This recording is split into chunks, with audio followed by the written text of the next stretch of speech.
My dear students, welcome to my YouTube channel. आज की video में हम लोग डिस्कस करेंगे क्लास इंटरमीडिएट इंग्लिश पोएट्री की first poem character of a happy life composed by Sir Henry Wotton. इस poem को पढ़ा चुका हूँ।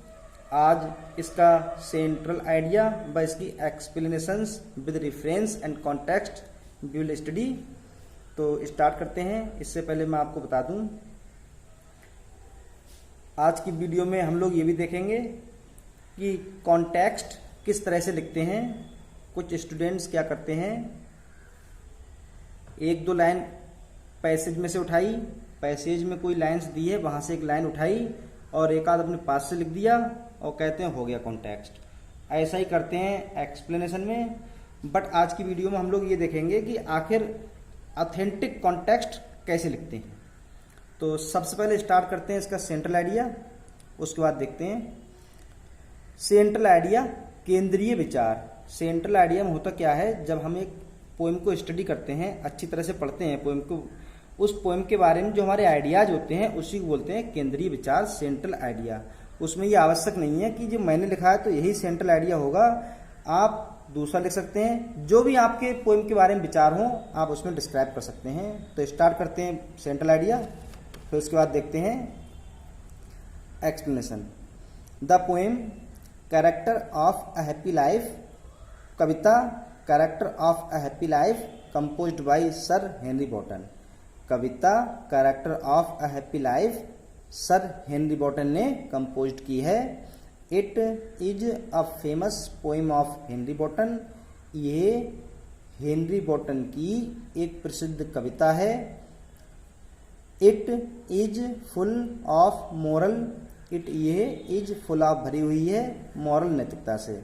ये कविता नैतिकता से भरी हुई है। इन दिस पोएम, इस कविता में द पोइट कवि पॉइंट्स आउट बताता है सम क्वालिटीज, कुछ गुणों के बारे में बताता है, विच जो मेक बनाते हैं अ मैन्स लाइफ, एक आदमी के जीवन के लिए सबलाइम श्रेष्ठ या पूजनीय। इस कविता में कवि हमें कुछ ऐसे गुणों के बारे में बताता है जो व्यक्ति के जीवन को श्रेष्ठ बनाते हैं। This poem tells us that moral qualities are better than the, मतलब यह कविता टेल्स अस हमें बताती है दैट की मोरल क्वालिटीज, जो नैतिक गुण हैं, आर बेटर अधिक अच्छे होते हैं, देन अपेक्षा, द वर्ल्डली पोजेशंस सांसारिक वस्तुओं से। इस कविता में कवि हमें ये बताता है कि जो नैतिक गुण होते हैं वो सांसारिक वस्तुओं से कहीं अच्छे होते हैं।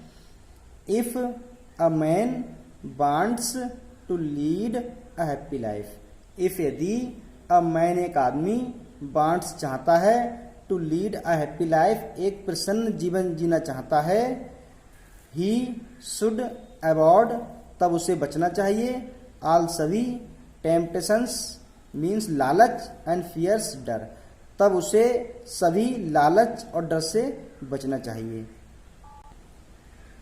मीन्स यदि एक व्यक्ति एक प्रसन्न जीवन जीना चाहता है तो उस व्यक्ति को सभी लालच व डर से दूर रहना चाहिए। ही शुड बी, उसे चाहिए self respect, he should B उसे होना चाहिए सेल्फ रिस्पेक्टेड आत्मसम्मानित, उस व्यक्ति को आत्मसम्मानित होना चाहिए। A happy man does not fear from death, means एक प्रसन्न व्यक्ति मृत्यु से नहीं डरता है। A happy man does not fear, डरना, फ्रॉम डेथ मृत्यु, एक प्रसन्न व्यक्ति मृत्यु से नहीं डरता है। Jealousy and flattery should not touch him, jealousy घृणा, एंड फ्लैटरी चापलूसी, शुड नॉट टच हिम उसे स्पर्श नहीं करना चाहिए, नहीं करती हैं। मीन्स जेलसी और चापलूसी इन दोनों का उस व्यक्ति पर कोई असर नहीं पड़ता। तो ये था सेंट्रल आइडिया, जिसमें हमने देखा कि एक प्रसन्न व्यक्ति के अंदर कौन कौन से क्वालिटीज होते हैं, उन सबको दिखाया गया था। ये था सेंट्रल आइडिया। चाहे तो आप इसका स्क्रीनशॉट ले सकते हैं। उसके बाद देखते हैं एक्सप्लेनेशंस। फर्स्ट एक्सप्लेनेशन है, ये स्टेंजा है हुज पैशंस, यहाँ से वल्गर ब्रेथ यहाँ तक। मीन्स स्टेंजा स्टार्ट है हुज पैशंस से और वल्गर ब्रेथ यहाँ तक है। तो स्टेंजा को सबसे पहले हम लोग स्टडी करते हैं, उसके बाद देखते हैं इसका कॉन्टेक्स्ट, रिफरेंस, एक्सप्लेनेशन कैसे लिखा जाएगा। तो पहले देखते हैं इसकी स्टेंजा। इससे ये स्टडी करने से जब इसका कॉन्टेक्स्ट, एक्सप्लेनेशन ये देखेंगे तो अच्छा समझ में आएगा। हुज पैशंस यहाँ से वल्गर ब्रेथ तक। हुज पैशंस जिसकी इच्छाएं, नॉट नहीं, हेज उसकी, मास्टर्स मालिक आर होती हैं। जिसकी इच्छाएं उसकी मालिक नहीं होती, मीन्स एक प्रसन्न व्यक्ति की इच्छाएं उसकी मालिक नहीं होती, या वी कैन से एक प्रसन्न व्यक्ति अपनी इच्छाओं का गुलाम नहीं होता। Whose soul is still prepared for death. Whose soul जिसकी आत्मा, इज स्टिल फिर भी, या सदैव, प्रिपेयर्ड तैयार रहती है, फॉर डेथ मृत्यु के लिए। जिसकी आत्मा सदैव मृत्यु के लिए तैयार रहती है, ये हम कह सकते हैं कि जिसकी आत्मा को मृत्यु का कोई भय नहीं होता। Untied unto the world with care of princely love or vulgar breath. Untied, tie means बांधना, अनटाई खोलना, तो अनटाइड खुला हुआ मीन्स स्वतंत्र। अनटू द वर्ल्ड संसार में, विथ केयर सावधानी के साथ। एक प्रसन्न व्यक्ति संसार में बड़ी सावधानी के साथ स्वतंत्रता पूर्वक रहता है। और क्या यहाँ कह सकते हैं परवाह करना। ऑफ प्रिंसली लव राजकुमारों के जैसा प्रेम, और वल्गर ब्रेथ आम लोगों की आलोचना। एक प्रसन्न व्यक्ति संसार में स्वतंत्रता पूर्वक बड़ी सावधानी से रहता है और वह राजकुमारों के प्रेम या आम लोगों की आलोचना का कोई उस पर प्रभाव नहीं पड़ता। तो पूरा सेंस ये हो जाएगा कि एक प्रसन्न व्यक्ति अपनी इच्छाओं को अपने कंट्रोल में रखता है और उसकी आत्मा को मृत्यु का कोई भय नहीं होता। वो सदैव मृत्यु को तैयार रहता है और वह संसार में स्वतंत्रता पूर्वक रहता है। और एक प्रसन्न व्यक्ति ना तो राजकुमारों के जैसे प्रेम की कोई परवाह करता है और ना ही वह आम लोगों की आलोचना की परवाह करता है। मतलब चाहे कुछ सामान्य लोग उसकी आलोचना करते हों, लेकिन वह उस आलोचना से चिंतित नहीं होता। ये थी इसकी स्टेंजा। अब देखते हैं इसका reference, context, explanation. Reference, this stanza has been taken from the poem character of a happy life composed by Sir Henry Wotton. Means this stanza, ये stanza, poem character of a happy life, इससे ली गई है, composed किया है sir Henry bottom ने। ये तो आपको इतना याद करना है, इतना तो याद कर लें, this stanza has been taken from the poem. First जो भी पोएम दी है उसका नाम लिख दिया। फर्स्ट पोएम है तो लिख दिया character of a happy life. Second poem है तो नाम डाल दिया सेकंड पोएम का, यहाँ पर कंपोजर का नाम चेंज कर दिया। तो ये तो हो जाएगा इसका रेफरेंस। फिर देखते हैं कॉन्टेक्स्ट। कॉन्टेक्स्ट मीन्स प्रसंग। इन दिस स्टेंजा, इस स्टेंजा में, द पोइट कवि, डिस्क्राइब्स वर्णन करता है, अबाउट बारे में, the life of a happy man, एक प्रसन्न व्यक्ति के जीवन। इस स्टेंजा में कवि एक प्रसन्न व्यक्ति के जीवन के बारे में वर्णन करता है। ही सेज दैट, वह कहता है कि अ हैप्पी मैन, एक प्रसन्न व्यक्ति, डज नॉट नहीं, लाइक पसंद करता है, द सेलेवरी गुलामी ऑफ हिज पैशंस, अपनी इच्छाओं की। वह कहता है कि एक प्रसन्न व्यक्ति अपनी इच्छाओं की गुलामी पसंद नहीं करता। मीन्स एक प्रसन्न व्यक्ति अपनी इच्छाओं का गुलाम नहीं होता। ही इज फ्रेश माइंडेड, वह फ्रेश माइंडेड होता है। ये था इसका कॉन्टेक्स्ट। अब देखते हैं इसका एक्सप्लेनेशन, मीन्स व्याख्या। एक्सप्लेनेशन यहाँ पे ये नहीं होगा। In these lines, in lines में द पोइट सेज दैट, कवि कहता है कि दैट एंगर एंड लव, क्रोध और प्रेम, डू नॉट कंट्रोल, नियंत्रित नहीं कर सकते, अ हैप्पी मैन्स एक्शंस, एक प्रसन्न व्यक्ति के कार्यों पर। इन लाइन्स में कवि कहता है कि क्रोध और प्रेम एक प्रसन्न व्यक्ति के एक्शंस पर कंट्रोल नहीं कर सकते। ही मे बी एंग्री, उसे वह नाराज हो सकता है, और या ही मे बी इन लव, वह प्रेम कर सकता है, बट ही ऑलवेज बिहेव्स, लेकिन वह सदैव व्यवहार करता है, कामली, शांतिपूर्वक, लेकिन वह सदैव शांतिपूर्वक व्यवहार करता है। एक मतलब इन लाइन्स में कवि कहता है कि क्रोध और प्रेम एक प्रसन्न व्यक्ति के एक्शंस पर कंट्रोल नहीं कर सकते, वह एंग्री हो सकता है या वह प्रेम में पड़ सकता है, लेकिन वह सदैव शांतिपूर्वक व्यवहार करता है। He keeps his temper in balance, he keeps, वह रखता है, हिज टेम्पर, अपना स्वभाव, इन बैलेंस, संतुलन में। एक प्रसन्न व्यक्ति अपने स्वभाव को अपने नियंत्रण में रखता है। He has no fear of death, he has, उसे होता है, नो फियर, कोई डर नहीं, ऑफ डेथ, मृत्यु का, एक प्रसन्न व्यक्ति को मृत्यु का कोई भय नहीं होता। He is always ready to embrace it, he वह, इज है, ऑलवेज सदैव, रेडी तैयार है, टू एम्ब्रेस था लिपट जाना, मतलब मौत को गले लगा लेना, इट से।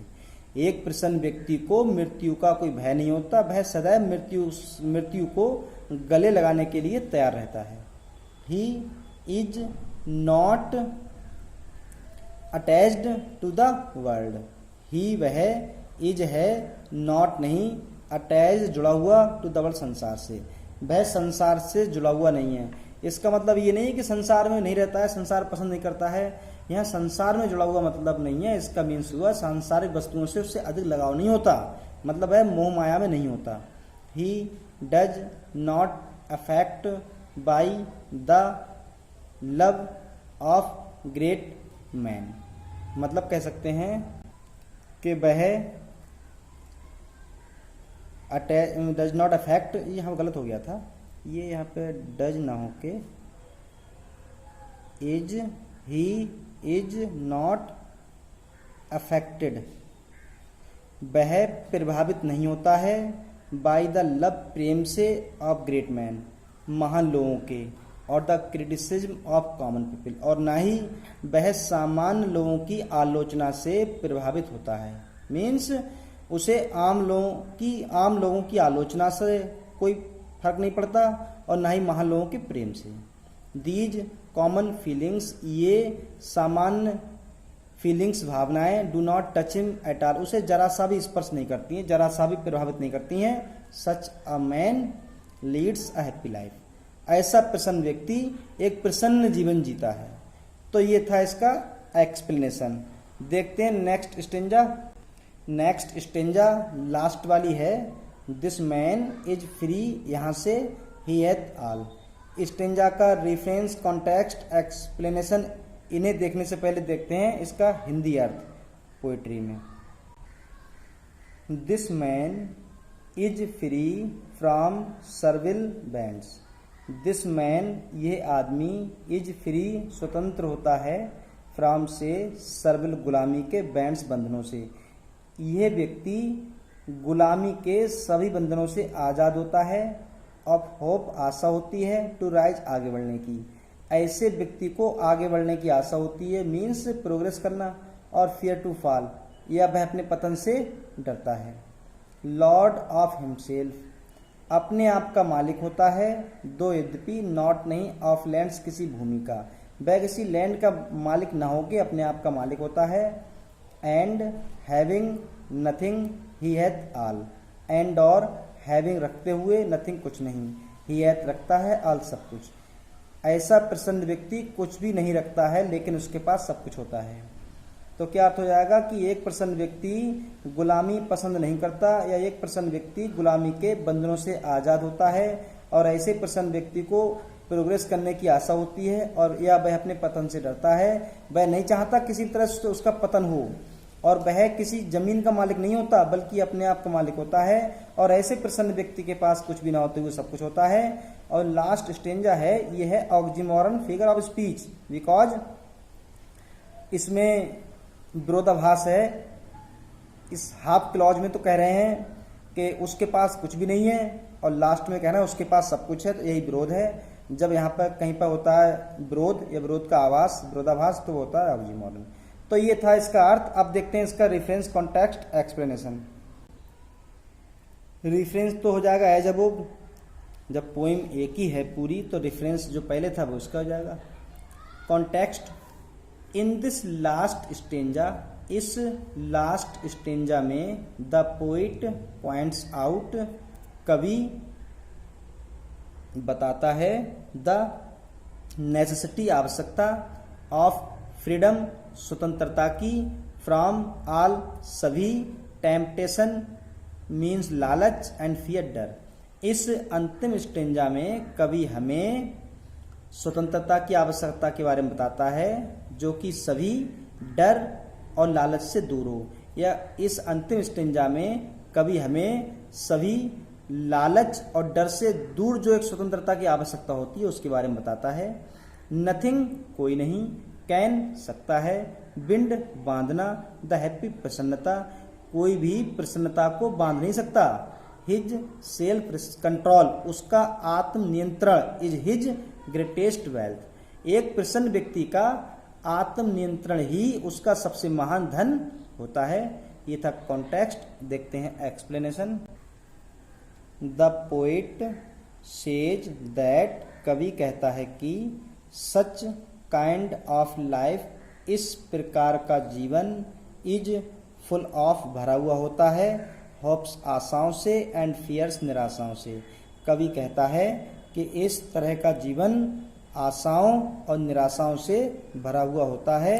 The man who wants to live a happy life should avoid both. The man, वह आदमी, हु वांट्स, जो चाहता है, टू लिव, रहना, अ हैप्पी, प्रसन्न, लाइफ, जीवन, शुड, चाहिए, अवॉइड, बचना चाहिए, बोथ, दोनों से। दोनों से किससे? Fear, hopes means hopes and fears, दोनों से।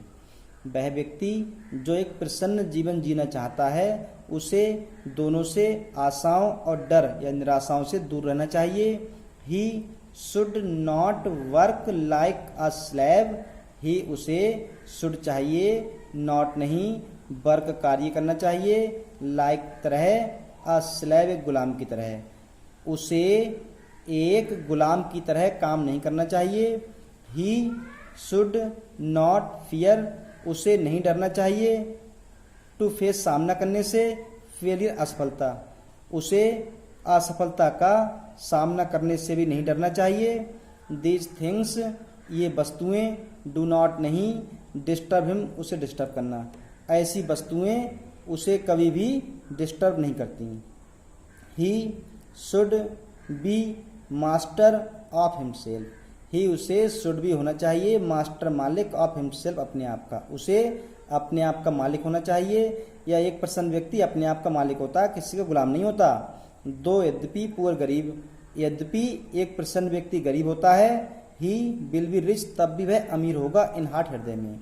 यद्यपि एक प्रसन्न व्यक्ति गरीब हो लेकिन वह दिल से अमीर होगा। He will have self respect, उसके पास आत्म सम्मान होगा। And his outlook will be free, और उसका दृष्टिकोण, विचारधारा स्वतंत्र होगी।